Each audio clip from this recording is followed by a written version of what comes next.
was two engines, one each side. I think there were 600 horsepower Paxman Ricardos, and at the front there was the battery section and so on. And we had two generators, a 15 kilowatt and a 5 kilowatt. And the 5 kilowatt was just for the lighting when we're in harbour, and the 16 kilowatt did everything, ran the batteries and everything, yes.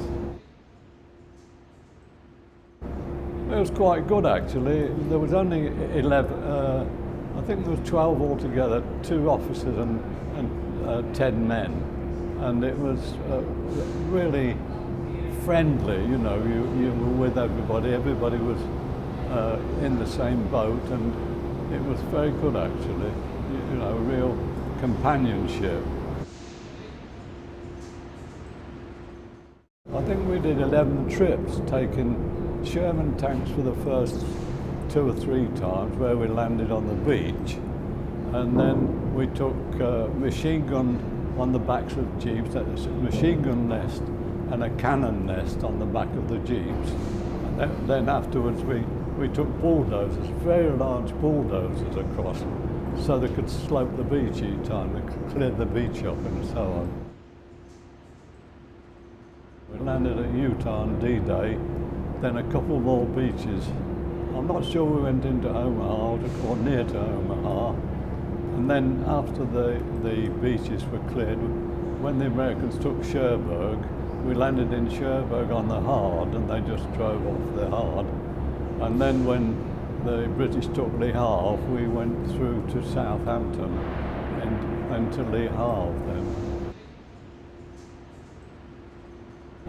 We had what they called a fanny on board on the cook, on the stove, which had soup in constantly, bacon, you know, bones and veg and everything we had on board, and that used to simmer all the time we were on the way to France and back.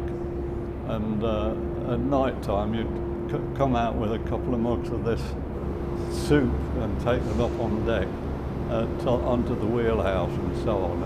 It was really beautiful if it's a cold, really cold day. Of course, one of the problems was in the wheelhouse there was just a very small porthole to look through, so you could just see the landing craft in front of you, a very tiny light. You've got to keep it in the porthole, and quite often a landing craft behind you in bad weather would ride up the back of you, and you might ride up the back of the other one as well. Yeah, it was very, very, very good. Really nice being on a small crew. They were a good crowd really. There was no one that was, we had trouble with no one. We were all really friendly. And you know, we played, on the way back we played football in the tank deck.